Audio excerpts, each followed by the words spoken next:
Professor Demócrito, Edla, Edinalva, Evônio, Isli, Karina, Lorena, por favor, vocês podiam abrir suas... Eu tenho uma proposta a fazer, porque devido à adiantada hora e o cansaço, né, que as pessoas já estão cansadas de olhar, eu queria, Sérgio, você que está coordenando esse painel, eu queria fazer uma proposta. A gente ia mostrar um vídeo que foi um compacto, né, da história deste projeto de pesquisa, que foi o projeto de pesquisa multicêntrico da efetividade do plasma convalescente. Mas como ele dura 21 minutos, eu acho que ninguém tem mais condição de estar vendo um vídeo para depois fazer um debate. Então, eu queria lhe propor que a gente fosse direto ao tema, porque tudo que a gente discutiu hoje, na verdade, esse grupo aqui é um grupo daquelas pessoas reais que estão fazendo, né? O que se propôs no planejamento, o que se propôs numa pandemia, ou seja, com todas as experiências, a gente queria mostrar no painel exatamente como a gente fez na prática essa experiência. Então, se você concorda, eu passo a palavra para você e a gente faz um debate aí, sei lá, de uns 15 minutos, 20 minutos. O que é que você acha? Ok, sem problema. E é válido. Quer já fazer a composição aqui da moderação ou quer já passar a palavra aos palestrantes? Não, quero fazer com a moderação, rapidamente, né? Eu acho que, assim, a plateia que está aí, é preciso que a gente também lhe apresente, né? Sérgio é o pró-reitor de pesquisa, né? Doutor em tecnologia da informação, e eu acho que eu passo a palavra mais informal para você mesmo se apresentar e representar aí a pesquisa na universidade. Ok, obrigado, Paula. Então, sejamos práticos como todo engenheiro gosta de ser, né? Bastante objetivo. Eu sou o Celso Campeiro, né? Sou professor da Universidade de Pernambuco desde 2007. Concluí meu doutorado em 2008 na área de engenharia elétrica, com ênfase na parte de sensores ópticos. E desde que eu assumi na universidade, eu venho ocupando cargos, né? Na administração e gestão universitária. Então, professor da graduação de engenharia de computação, professor do programa de mestrado em engenharia de sistemas, já fui também do programa de mestrado em engenharia da computação, coordenador de curso, gerente de pesquisa, coordenador de pós-graduação, coordenador geral de pós-graduação e, desde 2019, né, estou como pró-reitor de pós-graduação, pesquisa e inovação da UPE. Então, a gente aceita a missão, né, de tentar aí a consolidação, né, da pós-graduação e da pesquisa da universidade, tentando fazer o máximo possível, né, dessa integração de pesquisa que tanto se falou aqui. Então, eu queria aqui apresentar rapidamente, né, os professores Isli, Lucena de Barros e a professora Paula Loureiro, né, que vão me ajudar na moderação desse painel. A médica, né, a doutora Isli, ela tem PhD, né, é pesquisadora coordenadora científica da Unidade de Pesquisa Clínica do Complexo Hospitalar e médica cardiologista do PROCAP. Isli, seja muito bem-vinda. E a nossa doutora Paula Loureiro, né, que tanto já deve ter contribuído nesta tarde aqui, né? Médica hematologista, né? Professora da Faculdade de Ciências Médicas, é a pesquisadora coordenadora do projeto de pesquisa internacional REDS, médica do EMOP, e lotada na unidade de pesquisas clínicas, né? A Unipeclin do Simpósio do Complexo Hospitalar.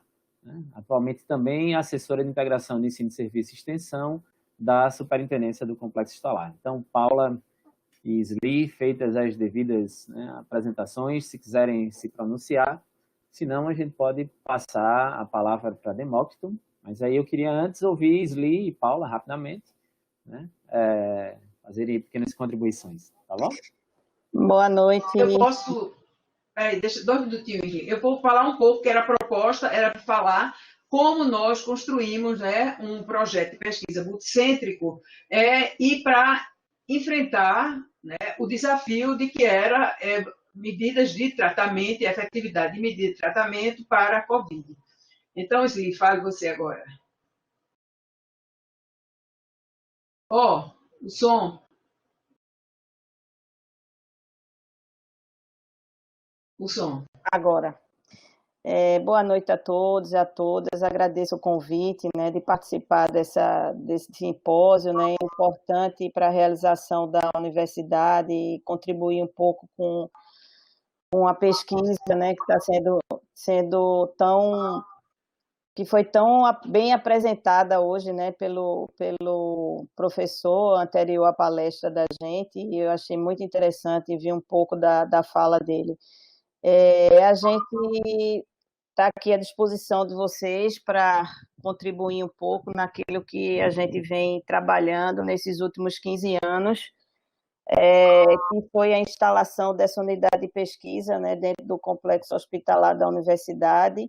E acho que, não sei se vocês têm conhecimento, mas foi publicado um plano anual de pesquisa clínica pelo Ministério da Saúde, foi publicado agora em janeiro, e é um plano que fala um pouco dessa história das unidades de pesquisas em hospitais universitários. Eu acho bem importante a leitura desse documento, porque traz todo um planejamento, né, em relação à pesquisa clínica no Brasil e muito das dificuldades que a gente enfrenta na execução de um projeto de pesquisa.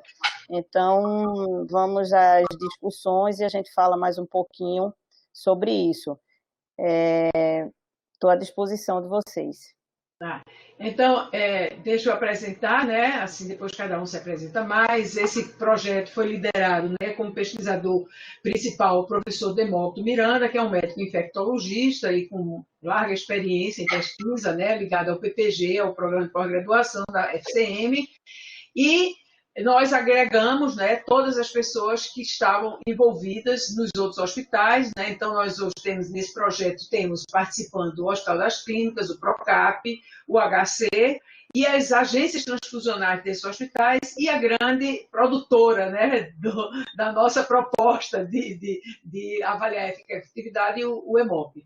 Então, eu passo agora para, né, o Demócrito, depois Edila se pronuncia pelo EMOP, né, e os médicos que vão se pronunciar pelos hospitais, e a Lorena, que foi uma pessoa que tem colaborado muito na pesquisa, exatamente num tópico que eu e Sli ontem combinamos bastante de trazer para cá, que é como organizar uma pesquisa, né, para atingir todas essas legislações e essas regras que hoje em dia se exigem num projeto de pesquisa clínica. Demócrito, fala que está com você. Oi. O som, Demócrito. Isso. Boa noite, gente. Obrigado. Queria agradecer pelo convite, a Sérgio, a Paula e a Sli e todas as outras pessoas que estão aqui colaborando com a gente, né, que fazem parte do nosso grupo de pesquisa. Na verdade, assim, Paula falou que eu estou liderando esse grupo, mas é um grupo que quando eu entrei na pesquisa, nesse projeto, ele já estava idealizado, já estava bem planejado, né, pelas hematologistas que, na verdade, idealizaram esse projeto inicialmente, e eu entrei para dar uma contribuição no sentido de obter financiamento e trazer um pouco da experiência que eu já tinha com ensaio clínico. Por coincidência, meu trabalho de doutorado já tinha sido um ensaio clínico com hemoderivado também, que não era exatamente um plasma, mas era um derivado de plasma, no tratamento de tétano. Então, essa experiência certamente também ajudou a finalizar o projeto que já estava andando e a chegar onde a gente chegou. Então, a gente está trabalhando, é um trabalho conjunto, envolve uma equipe muito grande, é uma experiência muito interessante, porque é multidisciplinar, é interinstitucional, é multicêntrico o projeto, assim, envolve mais de um hospital, mais de 2 hospitais. Então, tem sido, acho que, uma experiência enriquecedora para todo mundo, inclusive para mim. E, bom, eu não vou falar muito, vou me estender, a gente vai falar um pouquinho depois, quando as pessoas provocarem, eu acho que a gente vai responder mais as curiosidades, que é mais interessante atender o que as pessoas têm como expectativa. Edila, você que foi uma das pessoas que iniciou mesmo, você e Lorena, trazendo, porque foram instigadas por uma legislação, né, brasileira, e se mirando no que estava acontecendo no mundo. Como é que isso aconteceu? Pois é, gente, boa noite. Foi um prazer muito grande, né, participar desde o início desse projeto. Realmente foi uma ideia que partiu dos hemocentros nacionais, né, de todo o território. Inicialmente a gente pensou em fazer um protocolo único, né, para todo o território, mas depois, por conta das diversidades de cada região, a gente não conseguiu implantar, então cada região ficou com alguma característica, né? Então, assim, como EMOP, é um prazer muito grande da gente estar fazendo esse projeto, de estar produzindo esse produto. É mais um hemocomponente, um novo hemocomponente que o EMOP está produzindo. Enfim, é um prazer muito grande. Quer dizer que você aí já tocou num ponto importante que a gente discutiu um pouco com a doutora Esté e a Jaqueline, que é a dificuldade de fazer parcerias, né? Então, mesmo tendo um exemplo no Brasil, isso fica para depois você pensar, mesmo tendo um exemplo no Brasil de uma grande parceria que a doutora Esté lidera ele com o financiamento do NIH, não conseguiu consolidar uma segunda parceria no uso do plasma, né? Então, fica aí para a gente refletir sobre isso. E aí, Lorena? A questão da legislação. Pois é, boa noite a todo mundo. É um prazer estar aqui com a Lorena doutora Beto, que é Paula. patologista da agência transfusional do CISAM, hein, gente? Isso, pois é, nós hematologistas do Complexo Hospitalar, todos fazemos parte de um grupo que é das agências transfusionais, e essa provocação veio nesse grupo. E algumas pessoas prontamente disseram, eu estou a fim de fazer o plasma, porque era alguma coisa, era a única coisa na realidade que tinha um sentido fisiopatológico que pudesse efetivamente tratar os pacientes, mas nós sabíamos que, apesar do sentido fisiopatológico, isso não tinha uma certeza na literatura, e a gente fez um primeiro momento lá em 4 de abril, não sei exatamente a data, mas é mais ou menos isso, 4 de abril, uma pequena reunião, e aí vamos fazer? Vamos, mas como? E a partir desse momento a gente começou a capitanear uma equipe, que hoje tem mais de 20 pessoas. Acho que 50% dessa equipe não se conhecia pessoalmente, e talvez em 80% não tivesse trabalhado junto em momento nenhum. E nós fizemos esse projeto a umas 12 mãos, acho que aí na época, e nosso projeto ficou escrito em 26 de abril, quando a gente tinha mais ou menos 1 milhão de casos de Covid no mundo. Não foi fácil, porque esse projeto foi feito absolutamente de modo virtual, com alguns encontros que só aconteceram ali em julho e agosto, quando a gente começou a implantar a pesquisa em campo. Tivemos muitas facilidades tecnológicas e foi muito importante, porque a gente saiu da Inés, a gente não estava usando absolutamente nada que não existisse. Tudo já existia, apenas nós não o utilizávamos. Então, isso foi muito importante, para não dizer que a pandemia veio trazer coisas ruins apenas, não, pelo contrário, a gente utilizou esse tempo difícil e alguns mais difíceis que os outros, para que a gente tivesse uma produção interessante. Depois do nosso primeiro encontro, a gente começou, que foi lá no EMOP, foi o momento da produção do plasma. O plasma continuou sendo produzido, como está sendo até hoje, e nós entramos nos hospitais com os primeiros pacientes e as randomizações. Tivemos e temos dificuldades que acho que todo pesquisador tem, talvez na hora da publicação a dificuldade não saia escrita na publicação, mas assim, buscamos financiamento, Demócrito e Paula buscaram financiamento mesmo, tentamos todas as possibilidades que nós tínhamos, fomos aprovados sem financiamento em todas elas. Tínhamos uma possibilidade de financiamento que era de um projeto de Demócrito, que na época, Demócrito pode até corrigir o que eu estou dizendo, era de um outro projeto, mas como existia uma pandemia, esse dinheiro pôde ser revertido para a utilização no nosso projeto. Não era muito dinheiro, mas fizemos bom uso dele. Tivemos a dificuldade, e temos ainda hoje, de conquistar as pessoas em campo. Temos grandes parceiros nos hospitais, Evônio, que está aí, é um deles, que é um entusiasta da nossa pesquisa, é o maior buscador de paciente que existe no hospital, no HC. Acho que a Ivone pode falar sobre isso. E as meninas na agência transfusional, eu não tive a dificuldade da agência transfusional, porque o meu trabalho passou a ser um trabalho muito mais documental, mas as meninas já na agência transfusional e Edila no EMOP tiveram que mudar fluxos, assumir a produção de novos produtos e travar algumas batalhas relacionadas a coisas institucionais mesmo, tecnológicas. Enfim, foi bastante difícil chegar à produção do primeiro plasma, mas foi bastante satisfatório quando o primeiro plasma foi coletado. Foi bastante difícil também harmonizar as equipes e organizar os fluxos, mas as meninas das agências transfusionais fizeram isso de uma forma brilhante, extremamente organizada, e aí eu acho que outra pessoa tem que assumir essa fala, porque eu acho que é a experiência do pessoal. Eu queria ouvir muito a fala que Edinalva, no vídeo que eu iria mostrar, eu selecionei essa fala, que é dessa integração, Edinalva, da pesquisa, o pesquisador e o serviço. Isso é muito importante para a gente. Então, essa experiência dessa pesquisa começou com 4 ou 5 pessoas, de repente, reunião, e eu fui convidada. E quando eu estava bem, estavam as meninas todas lá, Cédula e as colegas das regionais, e muito legal, muito porque, na verdade, eu já estava a trabalhar com as meninas, mesmo tanto a gente sempre está junto em várias áreas de encontros.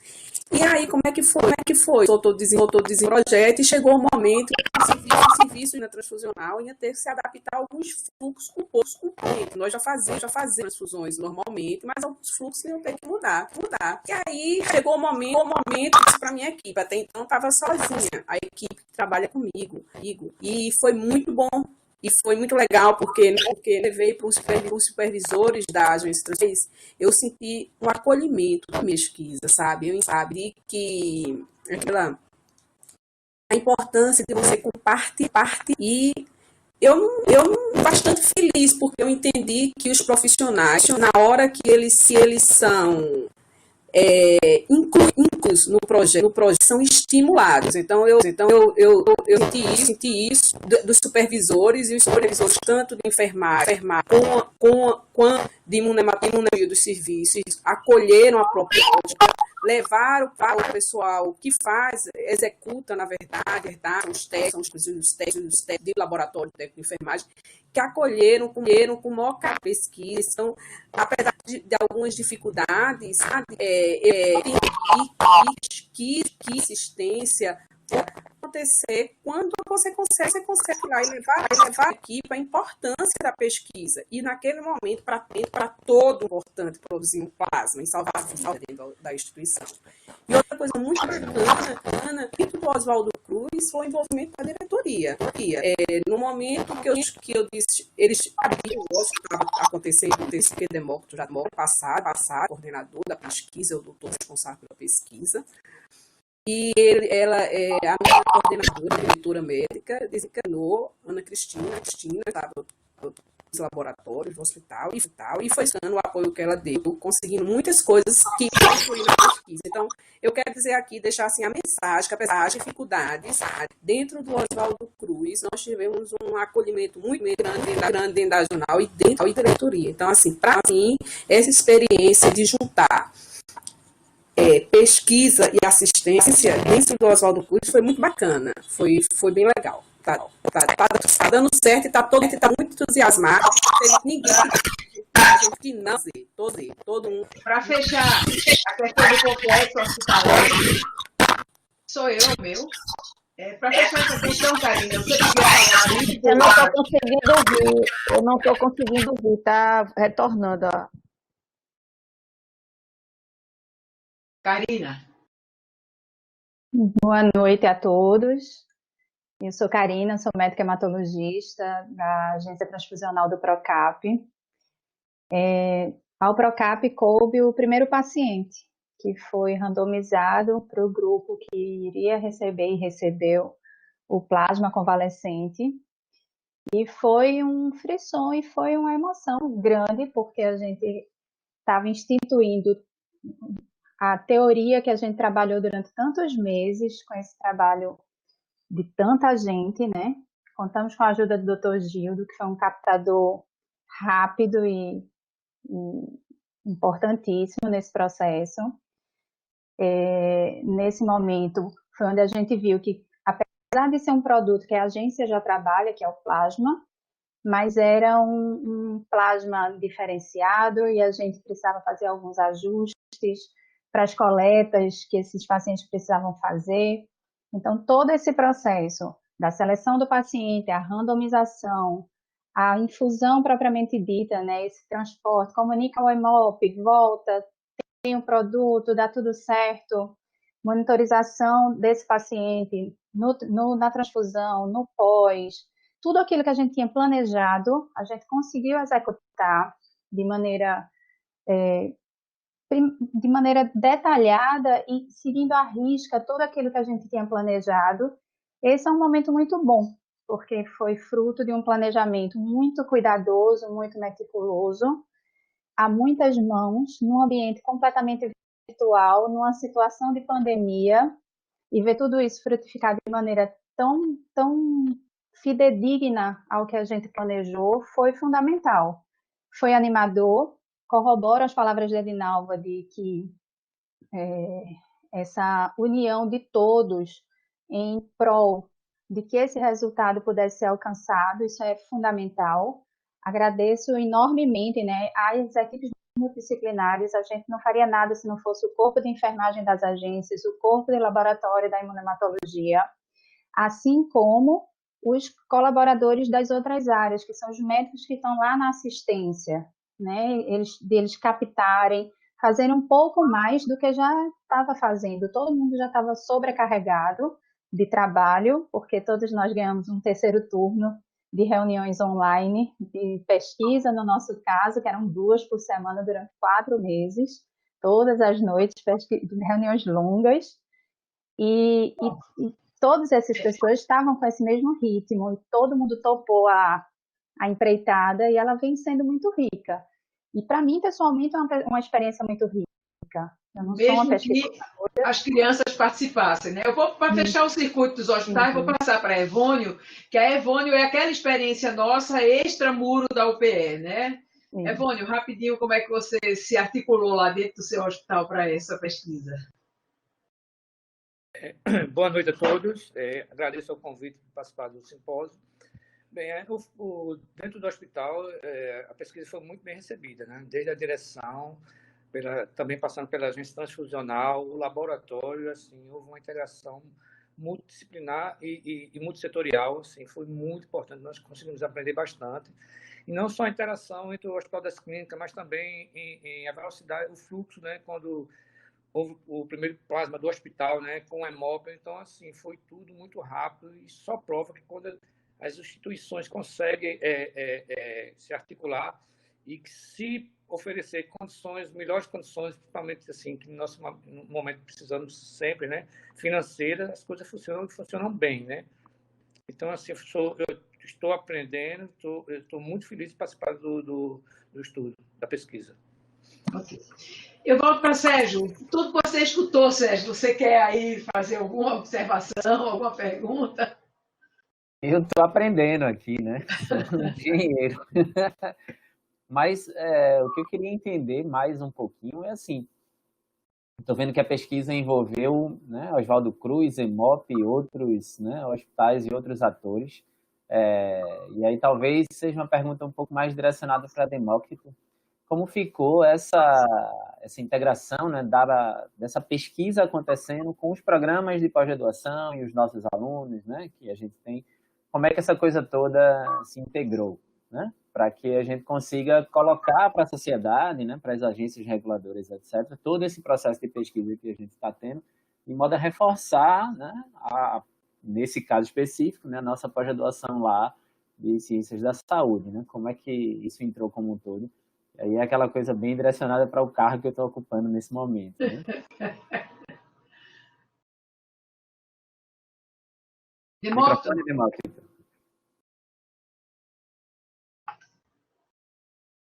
Né? Historicamente, a gente tem sempre ligado os nossos projetos de pesquisa à pós-graduação. E uma coisa está muito intrinsecamente ligada à outra, né? Então, a gente teve uma coorte de AIDS, foi a nossa primeira experiência com coortes grandes, foi na década de 2007, 2008, quando começou, e a gente acompanhou essa coorte por um bom tempo, isso rendeu mais de 30 artigos, formou muita gente com doutorado, com mestrado, na ocasião. Depois, a gente teve a epidemia de Zika, e a gente tem hoje várias pessoas do próprio hospital, do próprio complexo hospitalar, sendo formado tanto em mestrado quanto em doutorado, e a gente também conseguiu financiamentos, e os projetos estão andando ainda.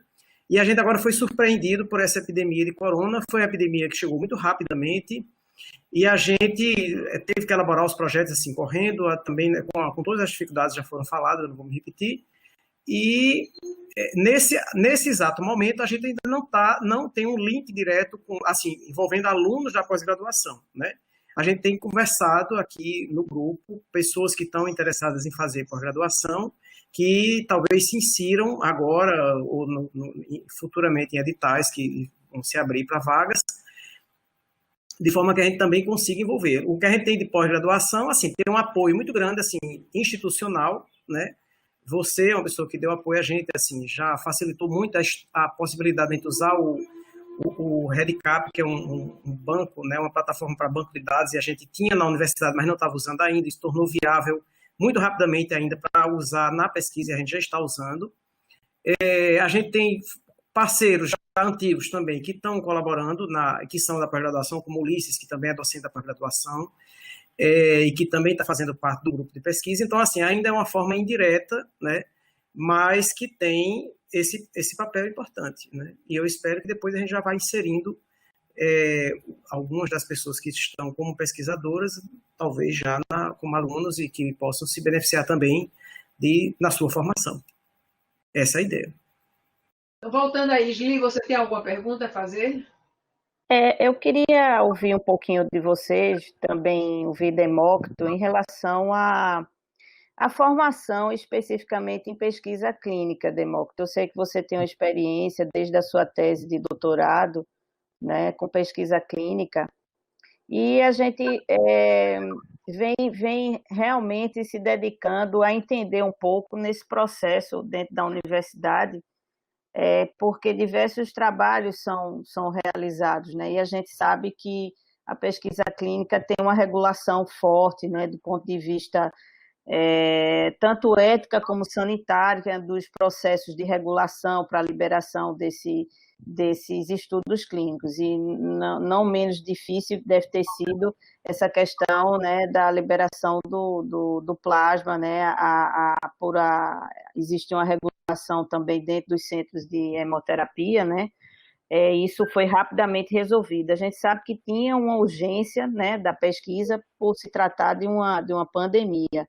E muitas coisas eu queria que você também analisasse um pouquinho isso, né? Porque o que foi diferente da pesquisa por ser um processo, uma situação de pandemia, isso é uma questão.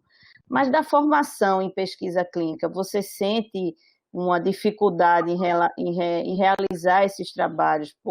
Você sente que há uma fragilidade em relação à pesquisa clínica? Porque isso foi um dos tópicos levantados nesse plano de ação, né? A formação de pesquisa clínica e também os centros de pesquisa, né? Uma vez que esse centro, que a Universidade de Pernambuco foi pioneira, né, nesse projeto da Unidade de Pesquisa Clínica há 15 anos, a gente entendeu um pouco o que falta para a gente construir uma pesquisa clínica robusta dentro da universidade. Então, acho que isso, entender o processo do que aconteceu no passado e por que a gente não conseguiu ainda desenvolver, uma vez que o HC está aí montando, né, o centro dele de pesquisa clínica das universidades federais, que veio em seguida, né? Então, a gente tinha um centro de pesquisa que exatamente atrelava essa pesquisa voltada para o SUS, né, para responder às questões do SUS.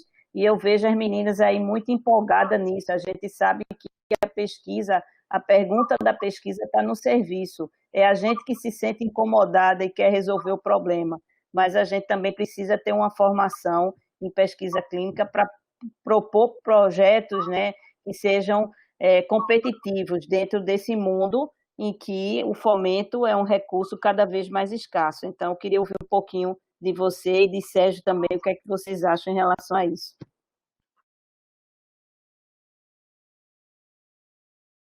Bom, começo? Começa, Nimato. Não, assim, eu acho que pesquisa clínica no sentido de, assim, quando a gente fala em ensaio clínico, né, para testar algum tratamento, testar alguma intervenção, ainda é uma dificuldade muito grande, porque são pesquisas, eu acho que é o tipo de pesquisa mais cara que existe, provavelmente, assim, a não ser quando você está lançando um produto, a pesquisa em medicina, na área de saúde, mais cara é o ensaio clínico, porque quando você coloca quando é para produzir um produto, né? Quando eu estou falando assim de produzir uma droga, então assim, desde a produção até o ensaio clínico, esse eu acho que são todas as etapas. Então esse é a etapa mais, são todas as etapas muito caras na pesquisa clínica.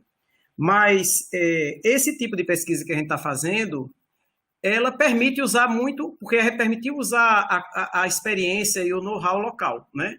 Então, eu acho que a gente superou várias dificuldades, porque o grupo já tinha uma formação básica, algumas pessoas já com pesquisa em outras áreas, e disciplina. Então, a gente conseguiu montar uma estratégia, né, com estrutura, que deu para adaptar tudo que a gente podia fazer. A diferença em situação de epidemia e de pandemia, em relação aos protocolos que a gente tem que cumprir, de questões éticas e tudo, não é tão diferente de situação normal. A diferença é só a velocidade com que as coisas andam. O nível de exigência continua o mesmo, que assim, a gente tem que atender todas as normas técnicas e éticas. Só que o julgamento disso é mais rápido, eles já agilizam considerando a emergência. Então, a gente vivenciou isso também na emergência de Zika, porque foi considerado como emergência internacional, e a gente agilizou muito, foi muito ágil a aprovação dos comitês de ética, mas a gente teve que cumprir todos os protocolos, tinha que ter os formulários todos, tem que justificar tudo, atender, mostrar que estava atendendo os princípios de ética em pesquisa. Quando se trata de ensaio clínico, essas exigências são um pouquinho maiores, né? Porque tem todas as questões éticas de risco das pessoas envolvidas que a gente tem que atender, o termo de consentimento é bem complexo, talvez tenha sido uma das coisas que deu trabalho para a gente também finalizar, porque sempre tem que fazer reformas. Mas eu diria que, assim, e como é complexo fazer pesquisa de ensaio clínico, mesmo na pós-graduação, eu, pessoalmente, sou responsável pela aula na disciplina de ensaio clínico, e eu, geralmente, quando vou dar aula, eu desestimulo as pessoas a fazerem projeto de mestrado ou doutorado em ensaio clínico, porque eles são trabalhosos e longos, e às vezes demoram. Exige financiamento. Então, a gente tem muita experiência com pesquisa observacional. Os ensaios, as coortes clínicas, os estudos de caso-controle, estudos de corte transversal, esses estudos que também são estudos epidemiológicos, que trazem uma formação boa para quem está fazendo, a pessoa está aprendendo bem para fazer a desenho clínico, mas eles são mais práticos, eles são mais simples de fazer. Então, a gente tem essa dificuldade de formar um número de pessoas em pesquisa clínico, até porque na pós-graduação não é tão simples, né? A gente tem uma estrutura para formar muita gente assim. Então, vez por outra, a gente passa lá na pós-graduação alunos que saem bem-sucedidos com estudo, com ensaio clínico, mas eu diria que é minoria ainda.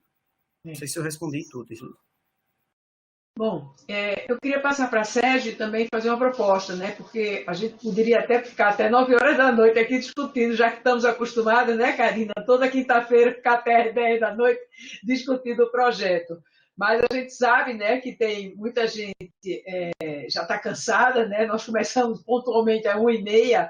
Eu queria saber se tem alguém que queira fazer mais alguma observação. E nós teremos outras oportunidades também no futuro, agora com este veículo, né, e com a plataforma MConf que a gente tem, de fazer outros debates, que eu acho, Sérgio, que realmente a gente tem que fazer uma boa parceria com vocês, né, da Propegi, e junto com os hospitais, aí eu tenho que focar, né, na pesquisa na área da saúde, e a gente tem muita coisa para fazer, né? Desde a plataforma que a gente está usando para esse ensaio clínico como REDCap, desde preparar as pessoas para trabalhar na pesquisa clínica, né? Tudo isso são desafios que a gente sabe que vai ter, né? Então, eu queria, talvez, aqui propor, né, que eu estou vendo as carinhas de todo mundo meio cansado já, que Sérgio faça um fechamento para a gente, né? E agradecer a todos e acho que valeu a pena a gente fazer o debate mais tranquilo assim, com menos regras. Sérgio. Ok, Paula, obrigado. Depois dessa explicação, né, de Demócrito, não sobrou muita coisa mais para falar, né? Só talvez trazer um pouco aqui do que a gente está vivendo no cenário nacional em relação à pesquisa, né? A gente publicou recentemente, eu em conjunto com outros 3 pró-reitores aqui do Nordeste, um artigo mostrando justamente a questão do financiamento de pesquisa, como é que está acontecendo no país, né? A gente vinha até 2015 com um orçamento crescente.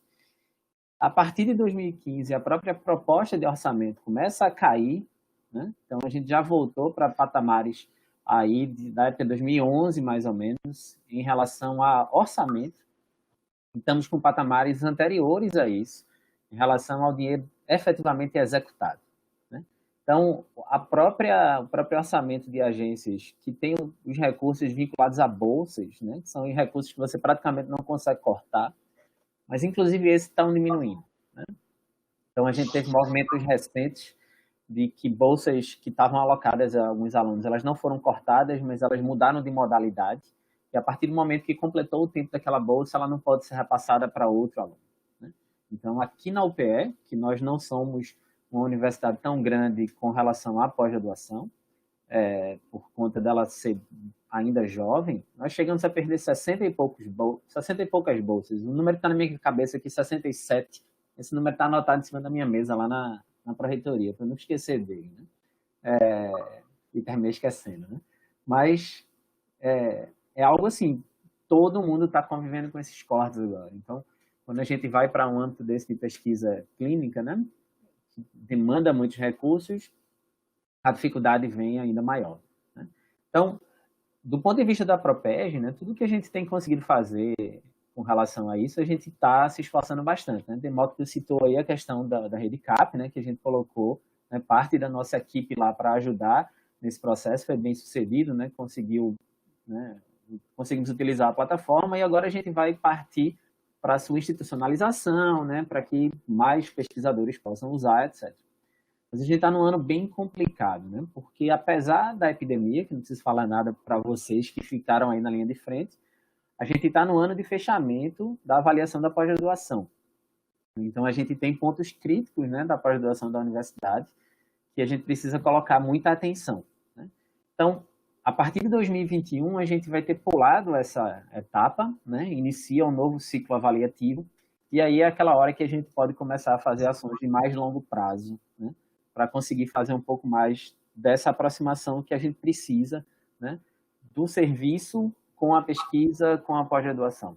Eu lembro que eu fui provocado por Demétrios, não me recordo se no finalzinho do ano passado, no comecinho desse ano, exatamente ele falando da quantidade de problemas reais que se tinha dentro do hospital e que, apesar de ser um hospital escola, ele não via a escola da universidade lá dentro, né, fazendo essas pesquisas. Então, eu comecei a citar para ele, né, alguns exemplos que eu conheci, parcerias que a gente estava fazendo entre as engenharias, né, entre a computação e terapia ocupacional, com a pesquisa acontecendo dentro do serviço, né?